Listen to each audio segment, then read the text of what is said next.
오늘 말씀으로 여러분의 은혜로 받은 구원의 확신이 더하는 은혜가 있기를 간절히 바랍니다. 저는 투자 대비 수익률을 계산하던 그런 일을 했습니다. 여러 많은 일을 했지만 그 중에서 주로 한 일이라면 그런 일입니다. 어떤 기업이 투자 대비했을 때 좋은 성과를 낼 것인지, 주식적으로도 그렇고 실제로 직접 투자를 했을 때도 어떤 것이 좋을지를 생각했습니다.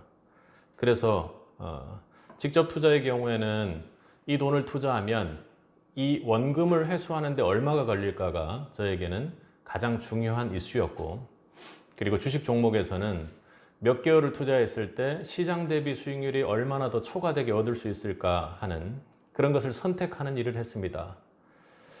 그리고 그런 투자 전문가들과 함께 회사를 꾸려 일하기도 했죠. 그래서 지금도 그 안 좋은 습관이 남아 있다 해야 되나요? 어떤 일을 보면 이것이 수지에 맞는 일인가, 이런 문제를 본능적으로 보게 됩니다. 아주 쉽게 보게 됩니다. 그런데 주님 만나고 나서 그런 가성비에 대한 저의 본능적인 계산을 없애고 성령의 인도를 따라 계산하는 일이 이제는 조금 여전히 부족하지만 익숙한 면이 있습니다. 그러니까 주님 만나고 세상 계산하는 방식이 뛰어났다면 주님 쪽으로 이렇게 넘어오고 나서는 이것이 하나님께서 우리 인생에서 허투루 일을 하는 일이 없다고 해서 그런 것인지 은혜를 계산하는데 매우 약삭빠르고 빠른 그런 은사 아닌 은사를 받게 됐습니다. 그러니까 은혜에 대한 계산도 참 빠른 면이 있습니다. 그래서 그런 은혜를 계산하는 입장에서 성경을 읽어보면 가장 유리한 일이 무엇인가를 생각해 봤을 때 그것은 여지없이 구원입니다. 하나님이 좀 불경스럽게 생각하실지 모르겠지만 은혜에 계산하는 가성비 면에서 그것은 아무리 어떤 것을 생각해 봐도 세상 속에 있는 것과 비교해서 생각해 봐도 비교 대상이 될 수는 없지만 그것은 구원입니다. 하나님이 세상을 이처럼 사랑하사 독생자를 주셨으니 이는 저를 믿는 자마다 멸망치 않고 영생을 얻게 하려 하심이라. 세상의 어떤 투자처도 믿음으로 결과를 주지 않습니다. 내가 무언가를 투자해야 합니다. 그런데 제가 예수를 믿고 얻은 구원만은 그렇지가 않았습니다. 우리가 가장 좋아하는 요한복음 3장 16절 이 말씀을 조금 풀어서 써보면 세상적으로 말입니다. 제가 열심히 본능적으로 죄를 저지르면서 죄에 엄청난 투자를 하고 있는데 갑자기 하나님의 아들이 나의 죄값을 본인의 몸으로 십자가에서 치루어 주셔서 나로 하여금 죄의 값을 떨어버리고 죄책을 떨어버리고 영원한 생명을 얻게 했다라는 것입니다. 저는 일부러 생명에 손해보는 짓을 열심으로 하고 있는 그 중에 갑자기 아무런 이유도 없이 저에게 생명의 득을 하나님께서 주셨다는 것입니다. 이 투자 보고서, 투자 정보를 우리는 복음이라고 합니다. 복음을 듣고 믿음으로 죄사함을 받고 영원한 생명을 얻는 사건이 우리에게, 저에게 일어났습니다. 우리는 이것을 구원이라고 합니다. 예수 그리스도께서 죽을 죄인인 우리들을 대신하여 십자가에 죽으심으로 우리의 죄값을 갚으신 것입니다. 계산 빠른 저에게 은혜로 계산해도 이것은 도저히 이해할 수 없는 계산의 방식입니다. 여러분, 죄인된 우리를 구원하기 위해 예수 그리스도께서 십자가에 죽으셨습니다. 예수 그리스도께서 우리를 대신하여 죽으심으로 우리의 모든 대가를, 죄의 대가를 치루어 주셨습니다. 다 갚아 주셨죠.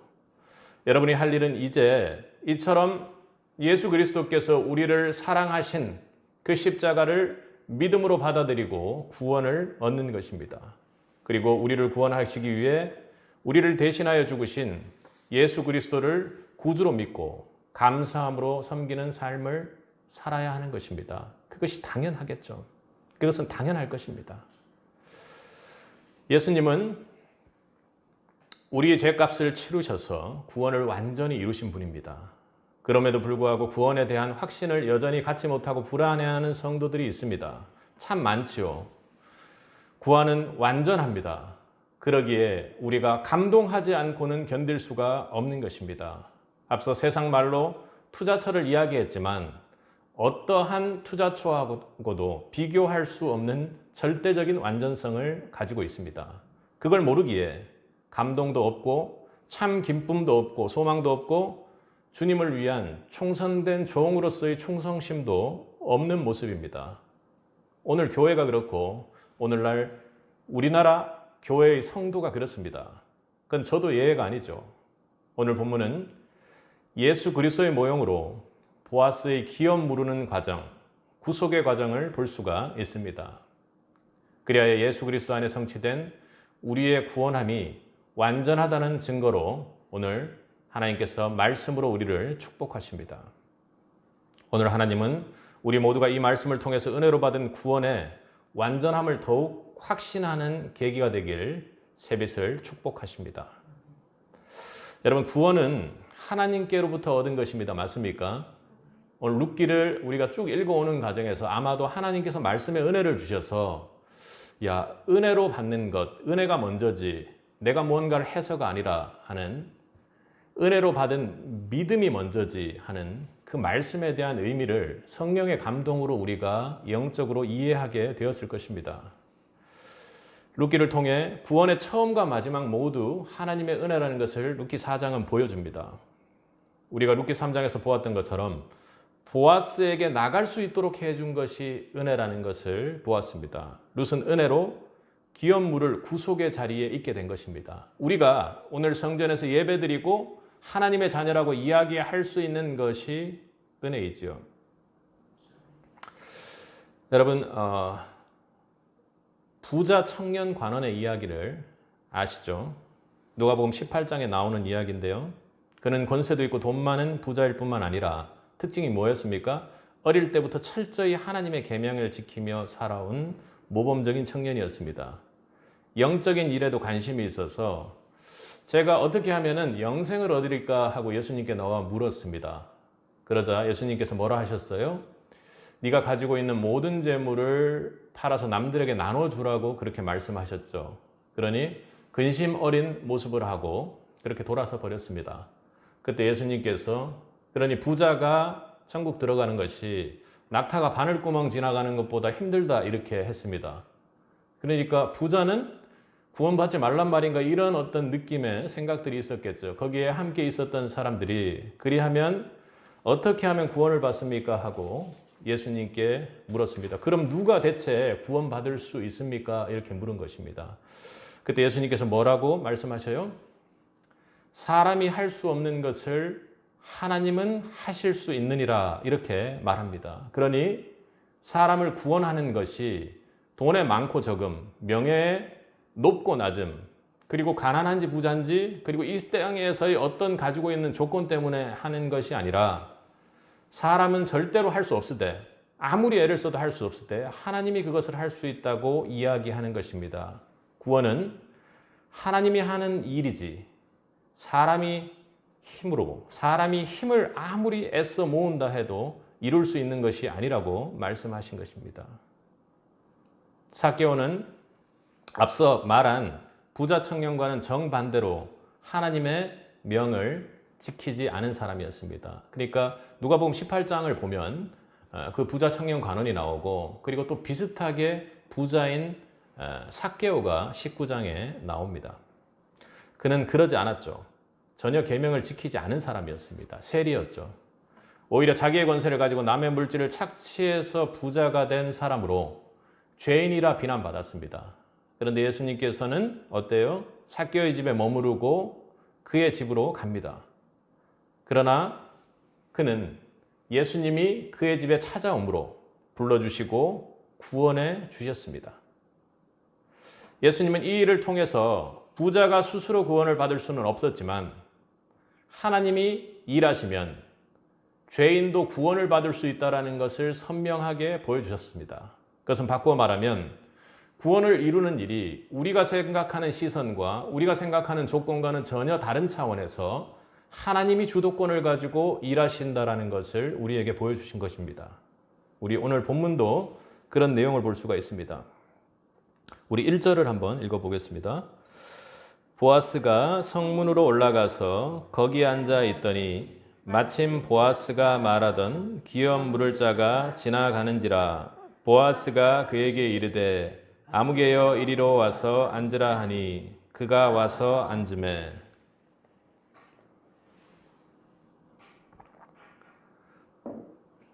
오늘 4장 본문의 시작은 보아스가 룻을 구속하기 위해 어떤 앞장을 섰는지를 보여주고 있습니다.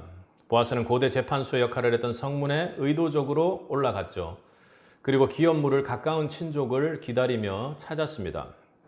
그리고 4절을 보면 장로들을 청해서 무언가 본인이 이야기할 그 상황, 기업물을 그 상황을 증거로 삼았습니다. 그런데 오늘 본문 1절부터 우리가 읽은 4절을 찾아보면 거기에서 가장 반복적으로 나오는 말이 무엇입니까? 1절만 봐도 우리 눈에 가장 띄는 말이 무엇이에요? 보아스가 성문으로 올라가서 마침 보아스가 말하던 기업 물을 자가 지나간지를 보고 보아스가 그에게 이르되, 그리고 보아스가 그 성읍 장로 10명을 청하되, 3절에는 보아스가 기업 물을 자에게 이르되, 4절에는 내가 이르되, 그리고 내가 고하노니 그 다음은 나요, 이렇게 이야기를 합니다. 그러니까 짧은 그 구절 안에 보아스, 나라는 이야기가 8번이나 반복되면서 이 모든 기업 물을 일에 있어서 보아스가 앞장서서 주도하고 있음을 강조하고 있습니다. 그러니 보아스라는 이름이 보아스가 이 기업 물을 것을 자원해서 앞서서 주도적으로 일하고 있음을 보여줍니다. 보아스는 예수 그리스도의 모형임을 우리는 지난 시간 말씀으로 나눈 적이 있습니다. 우리의 구원도 예수님께서 그 주도권을 가지고 계십니다. 주님은 우리의 구원을 창세전부터 계획하셨습니다.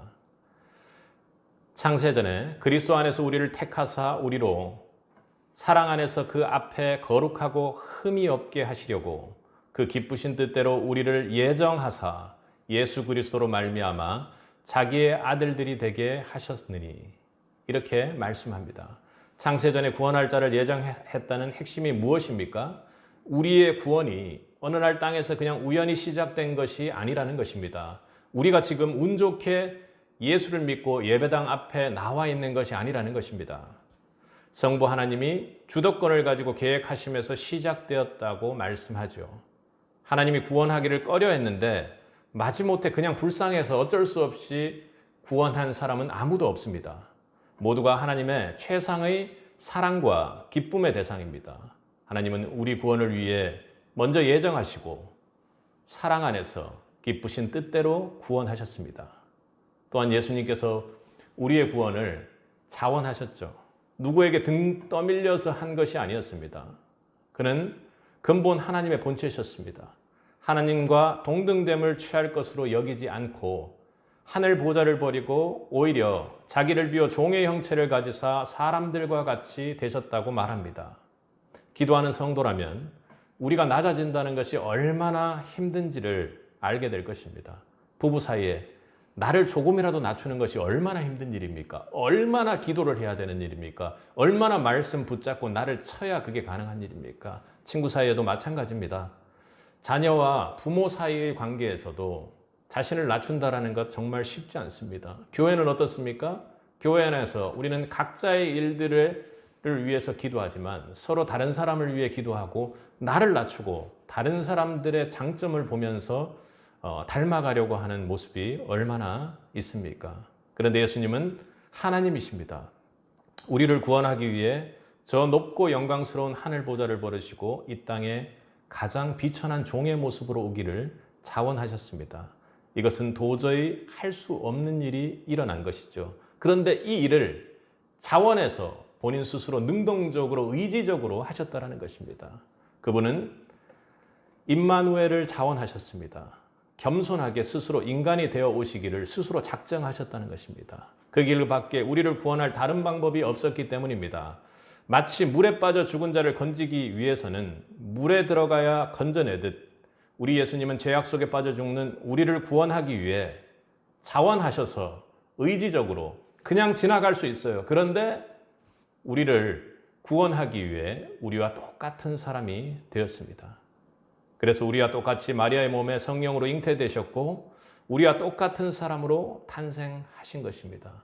우리가 성탄절날 왜 기뻐하죠?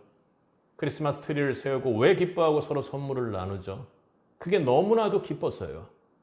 하나님이신 예수님이 우리의 모습과 닮은 정말로 하늘 보좌를 버리시고 겸손으로 낮추어 우리 곁에 오신 날이기에 기뻐서 그 기쁨을 도저히 견디지 못해서 하나님께 예배드리고 또 그리고 다른 사람들에게 예수님이 오신 것을 축복하면서 메리 크리스마스라고 이야기하며 선물을 주는 것이죠. 하지만 오늘 많은 그리스도인들이 이 주님께서 주도권을 가지고 먼저 오셔서 우리를 구원하신 그 감격을 잊고 지냅니다. 하나님은 우리의 구원을 창세 전부터 준비하셨습니다. 그리고 독생자 예수님은 우리의 구원을 위해 이 땅에 오기를 자처하셨습니다. 우리 구원의 모든 주도권이 하나님께 있습니다.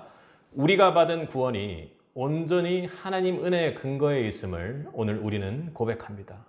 구원은 하나님 은혜로 받은 믿음으로 우리 각자가 십자가 앞에 설 때 하나님의 주대로 계획대로 베푸시는 은혜입니다.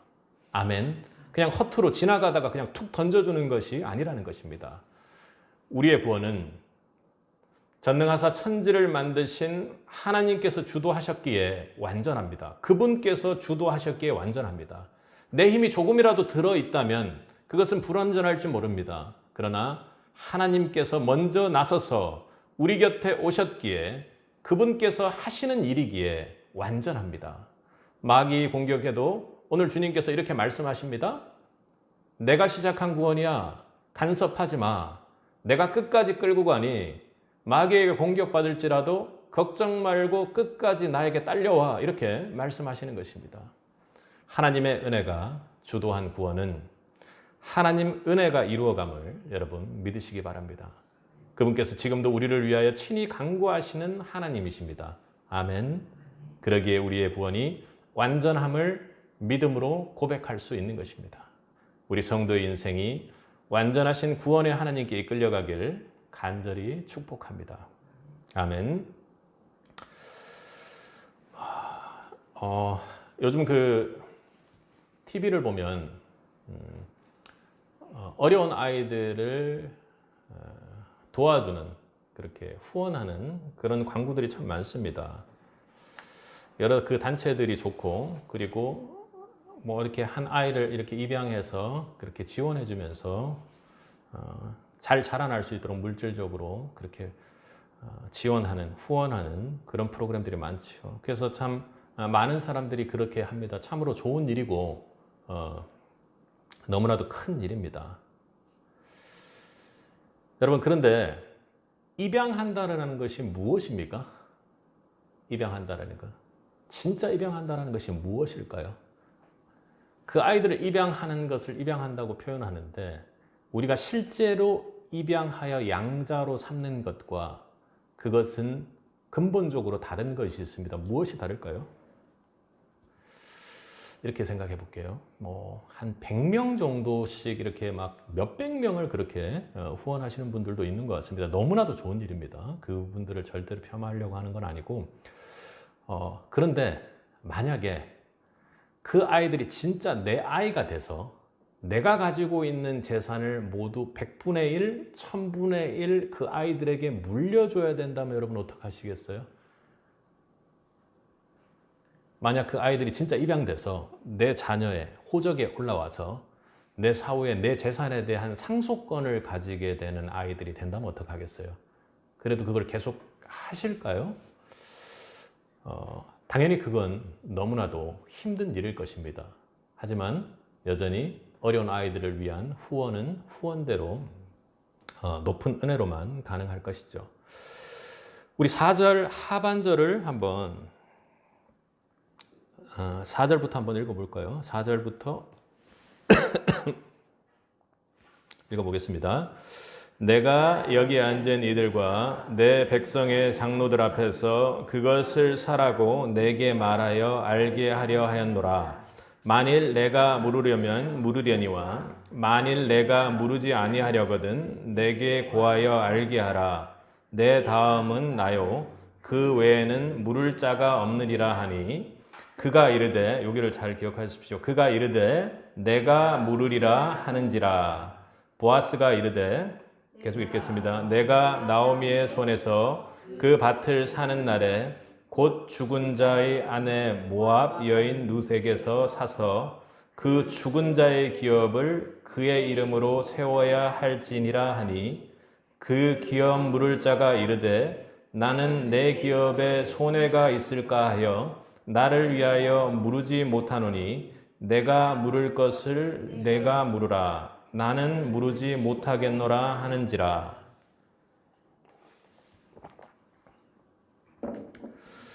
아까 기억하라고 말씀드린 4절 하반절부터 6절까지를 보면 지금 보아스가 1절에서 보는 아무개 기업 물을 순서가 가장 가까운 친족에게 그렇게 이야기를 하는 것입니다. 엘리멜렉의 기업 물을 상황이 되었으니 그 땅을 사라. 그랬더니 4절 하반절에 뭐라고 지금 얘기해요? 그래, 내가 그 기업 물을게. 내가 그 땅 살게. 이렇게 한 거예요. 근데 5절에 보아스가 이렇게 이야기합니다. 그 밭을 사는 날에는 곧 죽은 자의 아내 모압 여인 룻에게 사서 그 죽은 자의 기업을 그의 이름으로 세워야 할지니라. 그러니까 이 기업 물을다는 것이 누구의 기업을 세우는 거예요? 지금 죽은 자의 기업을 세우는 겁니다. 그러니까 땅을 사는 것도 되게 중요하고 살아있는 사람이 먹는 것도 되게 중요하지만 기업 물은다라는 것은 그 죽은 자의 아내를 내 아내로 받아 그 기업을 이어가게끔 만드는 일을 해야 된다고 이렇게 이야기하는 겁니다. 처음에는 그래 내가 할게. 왜 그랬냐면 그 여인들에게 땅을 사서 준다라는 것이 그 땅을 가지고 무슨 임대료를 뭐 어떻게 하고 그 판 돈을 준다는 것보다도 그 땅을 가지고 오게 되면 그 땅을 경작하게 되죠. 그럼 거기에서 나오는 곡식들이 있을 겁니다. 그 곡식들을 그 망자가 된 그 부인들이 충분히 먹을 수 있도록 재산처럼 곡식을 계속해서 지원해주는 그런 역할을 결국에는 하게 되는 것인데 그 정도는 내가 하지 이렇게 이야기를 한 겁니다. 근데 말이야 그 땅만 사는 게 아니라 여인이 있는데 그 여인을 내 아내로 받아들여서 아이를 낳아야 돼. 그리고 설령 아이가 안 나올 줄 모르겠지만 아이가 나온다면 그것은 네 아이로 받아서 네 기업으로 이어져야 돼. 이렇게 이야기를 하는 것입니다. 조금 계산적으로 이야기하면 아까 말했던 것처럼 내가 룻을 받아들이는 것까지는 좋은데 거기서 태어난 아이가 만약에 있다면 내 기업을 그 아이에게 물려줘야 되는 그런 상황이 되어버리는 겁니다. 내 전부를 그 아이가 물려받을 수 있는 상속자가 되는 상황이 된다는 것이죠. 아까 앞서 컨벤션에 말했던 것처럼 진짜 입양하는 것과 상속자가 되게 만드는 것과 그냥 후원하는 것은 전혀 다른 문제라는 걸 이야기를 합니다. 기업 물음에 대한 이야기는 레위기와 신명기에 잘 나와 있습니다. 하나님께서 정하신 제도죠. 어떤 사람이 기업으로 물려받을 땅을 다른 사람이 팔거나 형제 자식에게 또 부인만 남아있으면 그 부인도 취하여 기업을 이어가게 한 것입니다. 거기에는 분명히 하나님의 뜻이 있을 것입니다. 보아스가 그가 사게 될 기업을 엘리멜렉의 이름으로 있게 해야 된다고 말하자, 그리고 모압 여인도 거둬들이고 그 자손이 내 기업을 상속게 될 수도 있다고 보아스가 그렇게 이야기를 하자 순번이 첫 번째 있던 사람이 어떻게 해요? 안 된다고 이야기를 하는 것입니다. 룻을 구원하기 위해 보아스의 마음이 지금 어떤지를 여러분 알 수 있겠죠. 룻을 구원하기 위해 보아스는 이해할 수 없는 희생을 감수했습니다. 그리고 3장 마지막에 보면 나오미가 그런 얘기를 하잖아요. 보아스의 열심을 내가 믿는다. 보아스의 우리 열심을 한번 믿어보자 하는데 보아스가 왜 열심을 다해야 하죠? 왜 열심을 다해야 합니까? 이렇게 기업 물을 자가 분명히 나는 손해볼 것 같아서 그냥 거부할 수 있는 일입니다. 그런데요, 룻을 구원하기 위해 보아스는 이해할 수 없는 희생을 그렇게 감수했던 것입니다.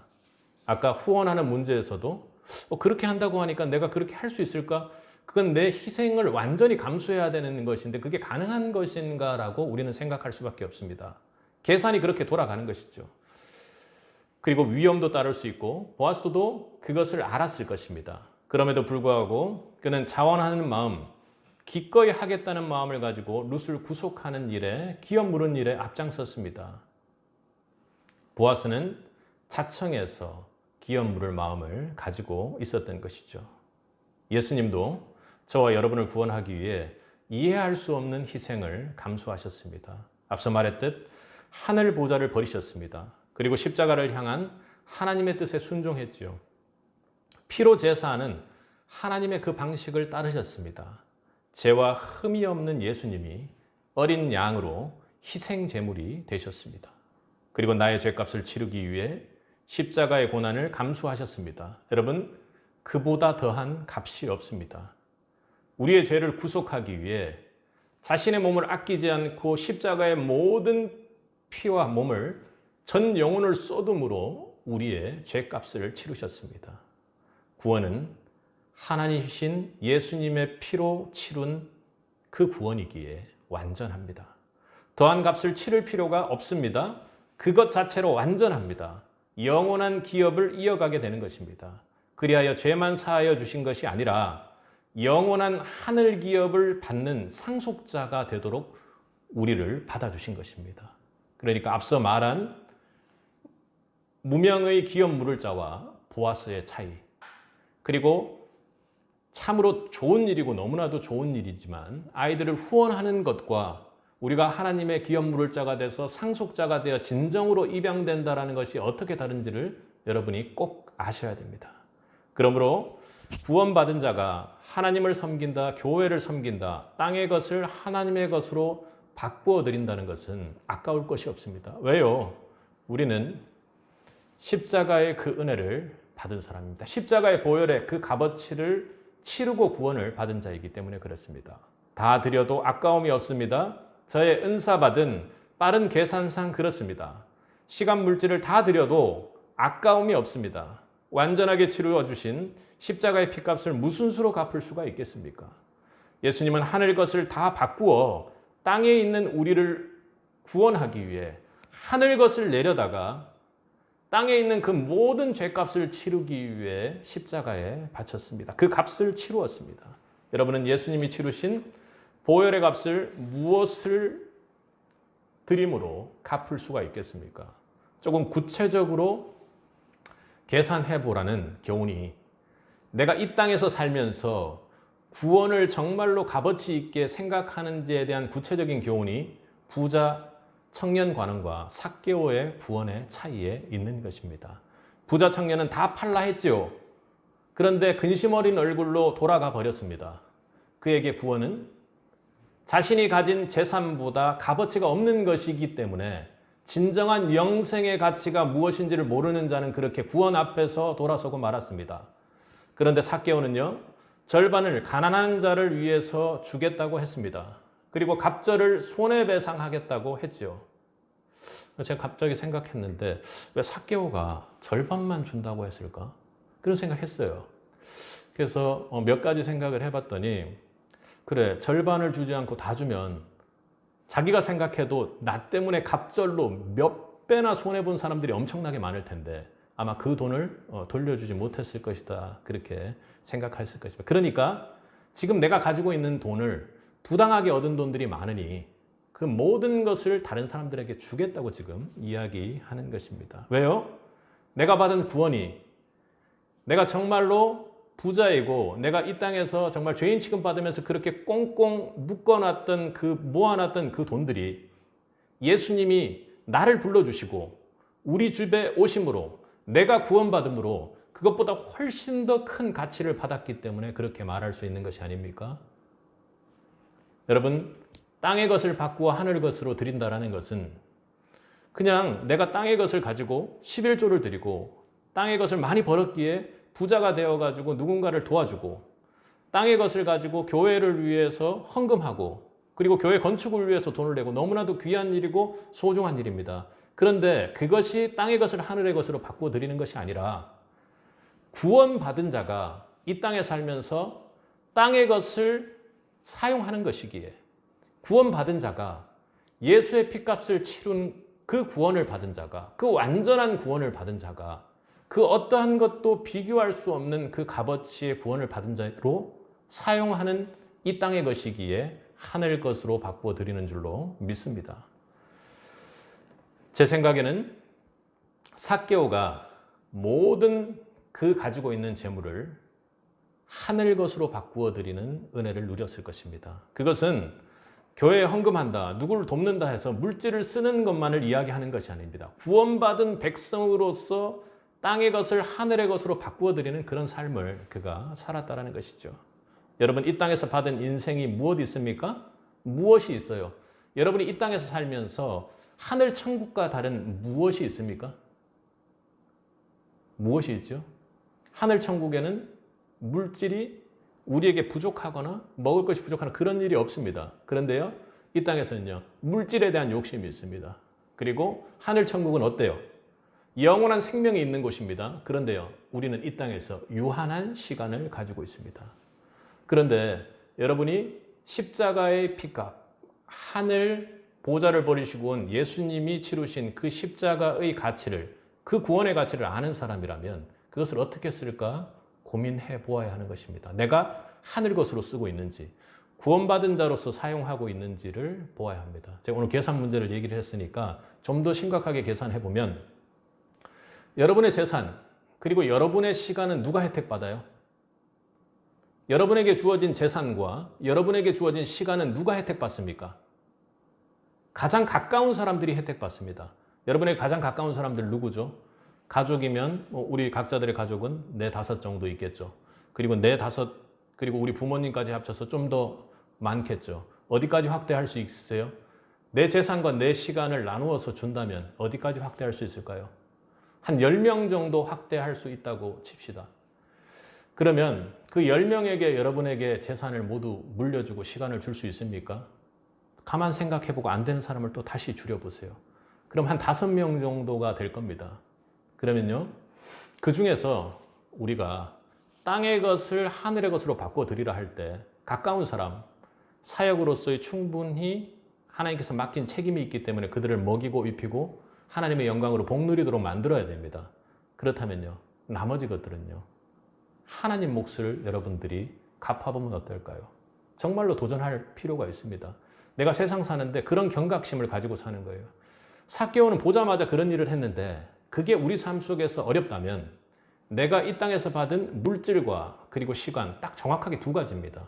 그 물질과 시간을 어떻게 하나님께 드릴 수 있는가를 여러분 기도해 보시기 바랍니다. 그게 바로 은혜 받는 것입니다. 은혜 받지 않으면 절대로 불가능합니다. 하나님께 기업을 받고 십자가의 구원에 대한 그 보혈의 가치로 내가 구원을 얻은 사람이라면 내가 이 땅에서 누리고 있는 것은 중요합니다. 의미 없는 것이 아니에요. 그런데 그것을 구원받은 자가 쓰느냐, 십자가의 가치를 아는 자가 쓰느냐 아닌 것은 분명히 차이가 있다는 것입니다. 우리의 구원은 하나님이신 예수님의 피로 치른 구원입니다. 더한 가치로 갚을 길이 없습니다. 그렇기 때문에 분명히 완전합니다. 더 값을 치를 필요가 없습니다. 그런데 여러분 인생에 주어진 물질과 시간에 구원 가치보다, 구원의 피값보다 더욱더 내가 신경 쓰고 거기에 가치를 두고 있는 것 아닌지 돌아보아야 한다는 것입니다. 구원받은 자가 이 땅의 것을 쓰는 것처럼 쓰십시오. 그게 바로 땅의 것을 하늘의 것으로 바꾸어 하나님께 드리는 것입니다.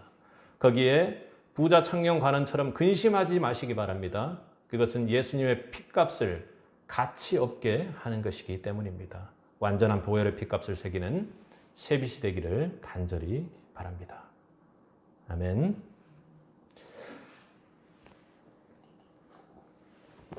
여러분 집에서 사는 배우자가 자는 모습을 보면 어떻습니까?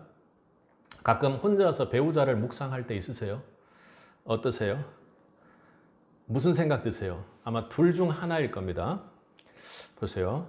하나는 내가 저 사람하고 왜 결혼을 했는지 도저히 납득이 안 된다. 이런 묵상이 될 때가 있어요. 도저히 납득이 안 된다. 진짜 도저히 납득이 안 된다.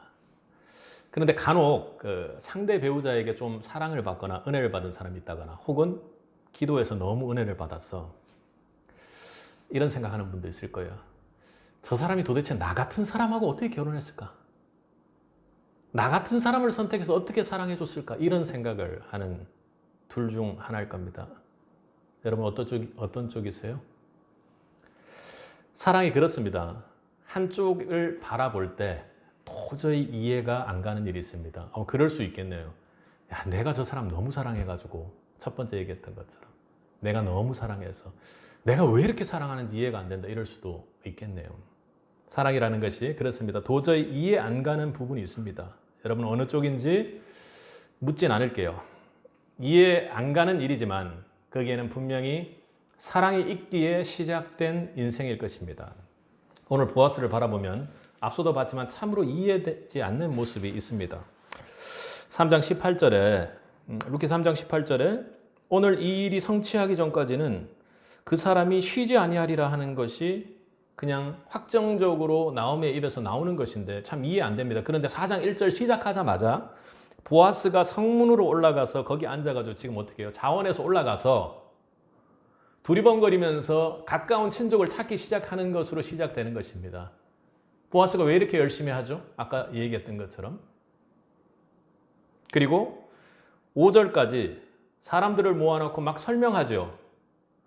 이 구속을 하는 하나님의 뜻을 설명을 합니다. 자세히 설명합니다. 모든 사람을 앉혀놓고. 왜 그럴까요?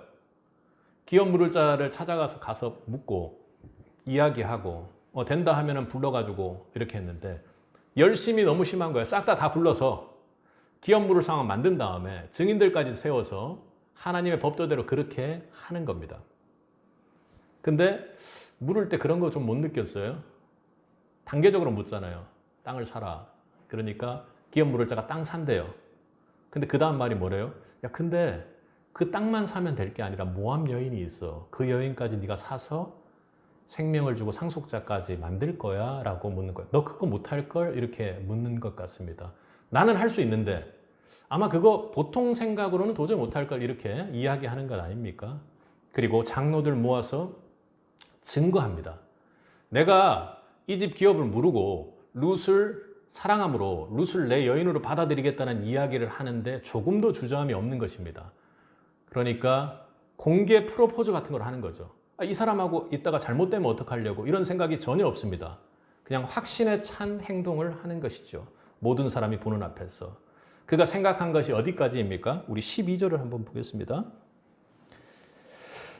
상반절을 한번 보면 여호와께서 이 젊은 여자로 말미암아 내게 상속자를 주사 내 집이 다말이 이렇게 얘기합니다. 그러니까 보아스는 지금 기업 물을 자로 땅을 사는 것뿐만 아니라 그들을 먹이는 것뿐만 아니라 하나님께서 이 여인을 맺어주셔서 이 기업을 세우게끔 나에게 임무로 주셨구나, 사명으로 주셨구나 하고 하나님의 뜻에 순종하는 그런 모습을 보이는 것입니다.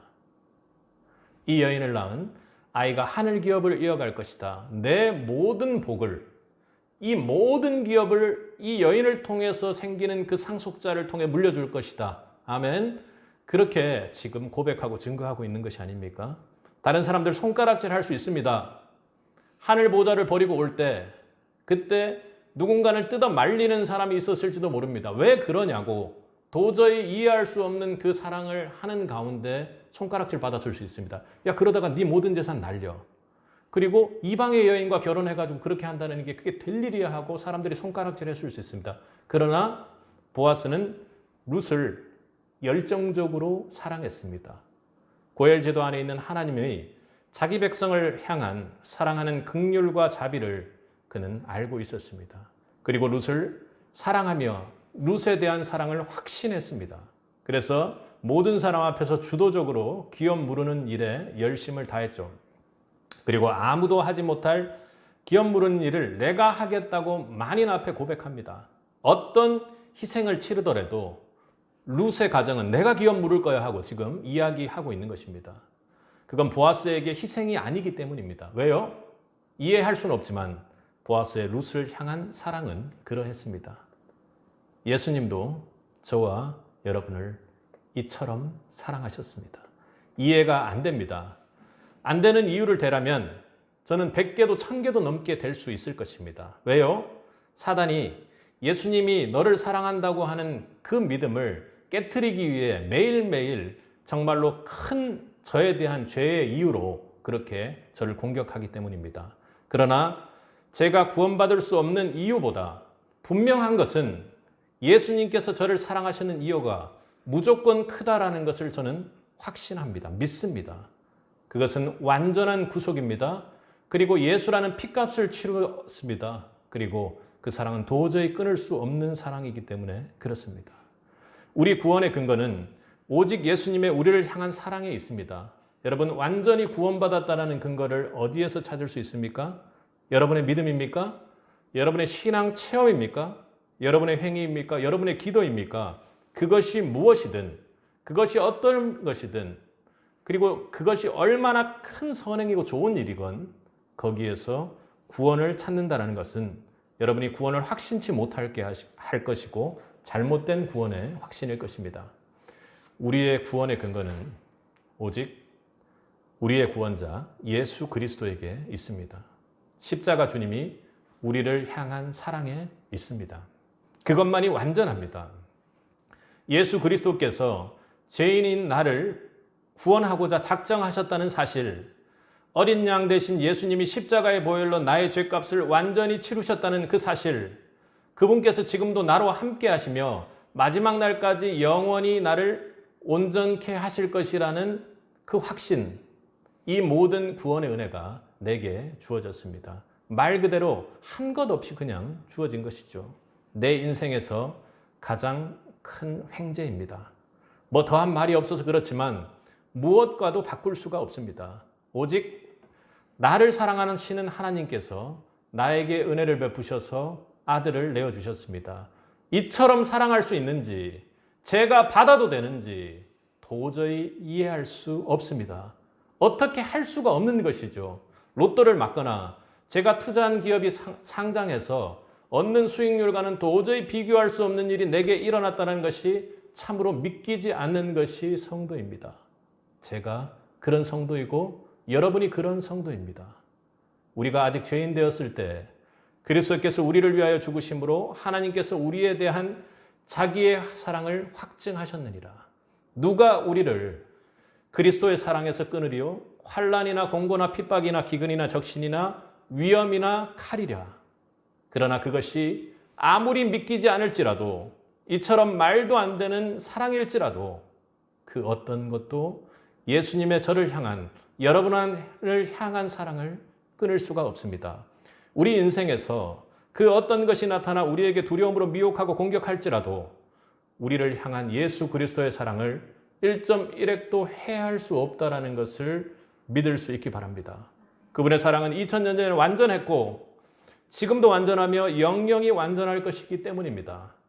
저는 세비스의 예수 그리스도를 통한 구원의 완전함을 믿습니다.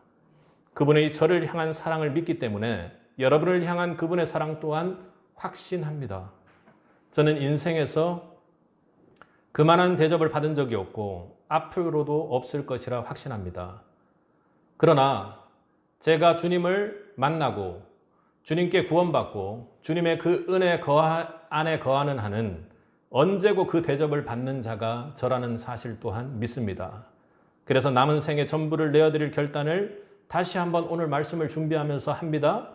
셈이 빨라서 받은 것이 너무 크기에 이 방법으로는 도저히 갚을 길이 없다라는 것을 저는, 계산이 안 된다라는 것을 저는 빨리 압니다. 그래도 그렇게 내어드릴 은혜를 매일 받기를 구합니다. 그러니까 내가 이렇게 지금 말씀 준비하면서 내 인생을 또 한 번 다시 한번 결단하고 주님께 내어드려야 되겠구나 하는 그 마음 받는 것이 은혜로 구원받은 성도에게 내려지는 삶 속에서 가장 큰 은혜임을 여러분 믿을 수 있길 바랍니다. 그것은 십자가의 구원으로 하나님이신 예수님이 십자가에서 피 흘린 그 가치를 깨닫게 해주는 것이고, 그리고 내 구원의 주도권은 하나님께 있으므로 이 구원이 완전하다는 것을 믿게 되는 것이고, 그리고 세상에 어떤 고통과 고난이 와도 그리고 세상과는 다른 방식으로 살지라도 하나님께서 우리에 대한 사랑을 확증하셔서 그리스도 안에서 우리를 구원하신 그 사랑을 절대로 끊을 수 없다라는 그 완전한 구원을 믿는 것이기 때문에 그렇습니다.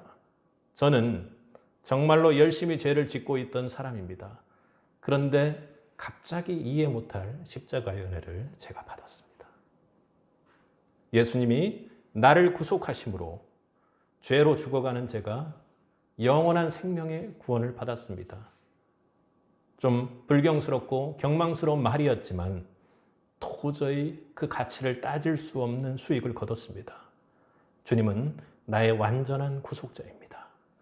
주께서 저를 이처럼 사랑하는 은혜를 주셨습니다.